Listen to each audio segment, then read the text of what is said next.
Fala galera mesurada, tudo tranquilo aí?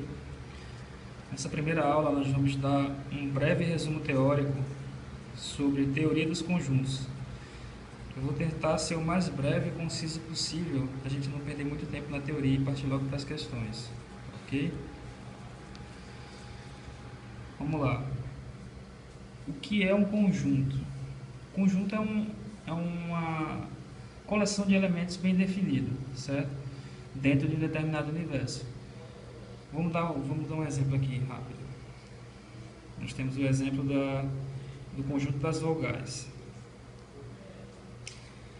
A, E, I, O, U, certo? Nós podemos dizer aqui que o A pertence ao conjunto das vogais, certo? Por quê? Porque o A está contido aqui, pertence a esse conjunto de elementos, certo? Então é isso que se define um conjunto. Esse se define por esses três elementos: o elemento em si, o conjunto e a relação de pertinência, certo? Que é essa relação que liga esses dois elementos, certo? Outra relação de pertinência é essa aqui. Digamos que digamos o elemento B. O elemento B não pertence ao conjunto das vogais. Por quê? Porque o B ele é uma consoante, então ele não faz parte desse conjunto aqui, certo? Basicamente isso aí. Outra relação que nós temos é a relação de inclusão, certo? Para isso eu vou elaborar aqui dois conjuntos, para a gente entender melhor isso aí.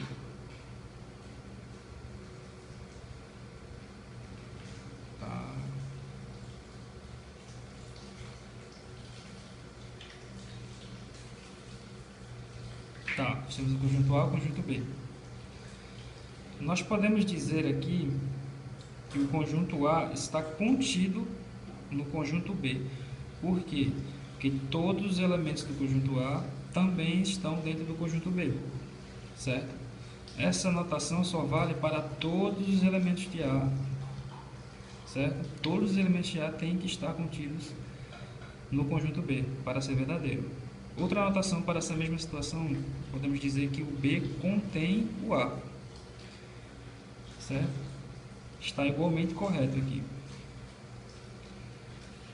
Mas uma coisa que não podemos dizer é que B está contido em A, certo? Porque se você pegar todos os elementos de B, eles não vão estar dentro do conjunto A. Então nós dizemos que B não está contido em A, certo?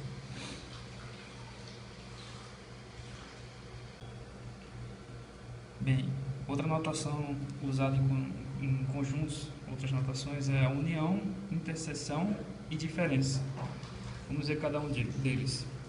Pegando como exemplo aqui os conjuntos A e B, que eu fiz anteriormente, vamos dizer aqui que A união B vai ser igual a esse conjunto aqui, ó. 0, 1, 2, 3 e 4.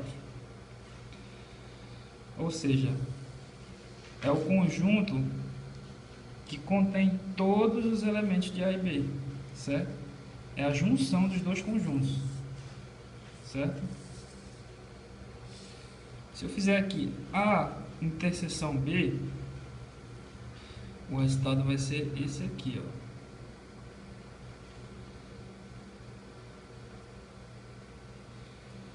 Por quê? Porque a interseção, ela pega os elementos que os conjuntos têm em comum. Então, quais são os elementos que A e B têm em comum? São os elementos 1, 2 e 3, como você pode ver aqui, certo? Essa é a interseção. A diferença, vamos botar aqui B menos A.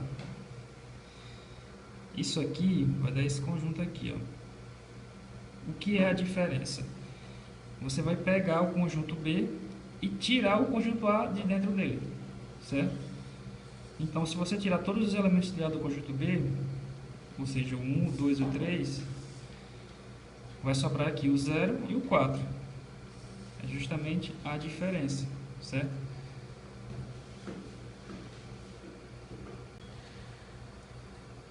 Uma coisa interessante de ser notada na diferença de conjuntos é que, para essa diferença acontecer, o A tem que estar contido no B, obrigatoriamente, certo? Ou seja, se você perceber aqui, o A está contido em B, certo? Ou seja, isso aqui, as diferenças só se definem se esse elemento estiver contido nesse aqui, certo? Bem, nós vamos falar agora do conjunto vazio, certo? O que é o conjunto vazio? Ele é representado dessa forma aqui ou dessa forma aqui, certo? O conjunto vazio, é importante citar que ele está contido em todos os conjuntos, ou seja, todo conjunto contém o elemento vazio, o conjunto vazio, certo? Então isso é uma coisa importante a se lembrar, em muitas questões você vai precisar saber disso. Bem, a igualdade de conjuntos, ela se dá da seguinte maneira: quando todos os elementos de A também pertencem ao conjunto B, ou seja, eles são compostos pelos mesmos elementos, não importando a ordem em que eles se encontram. Ou seja, se eles tiverem os mesmos elementos, eles são iguais, certo? Independente da ordem. Basicamente isso daí. Outra forma de representar os conjuntos é da seguinte maneira: digamos um conjunto A que contém x, tal que x é uma propriedade de P.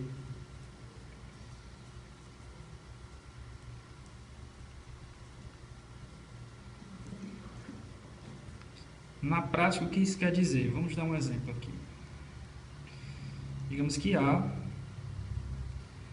x, tal que x, é um número inteiro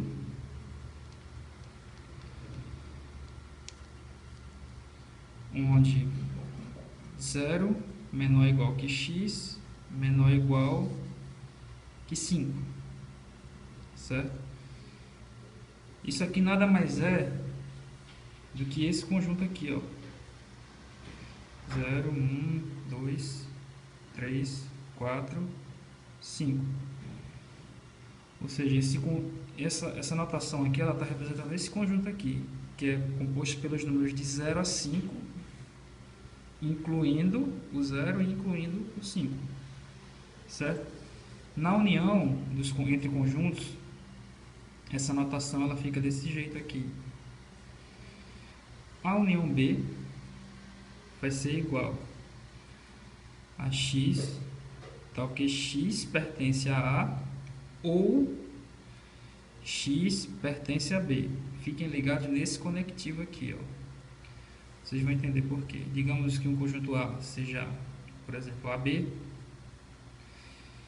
e o conjunto B seja CD, certo? Então, a união B, como eu falei anteriormente, você já deve saber que vai ficar ABCD, certo? Agora vamos ver se satisfaz essa notação aqui. O elemento A, ele pertence ao conjunto A ou ao conjunto B, certo? Então ele está satisfazendo, ele pertence ao conjunto A. O elemento B, ele pertence ao conjunto A ou ao conjunto B. Pertence ao conjunto A, satisfez. Da mesma forma que C e D, que eles pertencem ao conjunto B. Então, essa notação está satisfeita aqui, certo? Vamos para a interseção.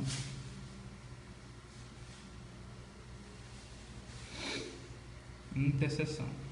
A interseção B, certo?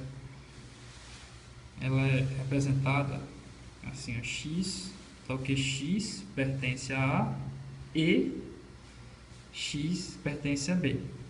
Ou seja, Com esse conectivo aqui, ele quer dizer que os elementos têm que pertencer a ambos os conjuntos, como eu expliquei anteriormente, né? Vamos dizer aqui que A é AB e B é ABCD, certo? Ok? Então nós sabemos que A interseção B vai ser igual ao conjunto AB, não é isso? Se você reparar aqui, ó, o A pertence ao A e o B pertence ao conjunto A e ao conjunto B. Ou seja, está satisfeita aqui a relação. A diferença ela vai se dar da seguinte forma: A menos B, x, tal que x pertence a A e x não pertence a B. Vamos dar uma olhada, ver como é que fica? Vamos dizer que A é ABCD e B é AB, certo? Nós sabemos que A menos B vai ser CD, certo? Mas ó, se você perceber, ele já satisfaz aqui a relação. O elemento C, x pertence a A, mas não pertence a B. Elemento D, pertence a A, mas não pertence a B. Ou seja, está satisfeita a relação aqui. Perceba, como eu falei anteriormente, que o B está contido em A. Não é verdade?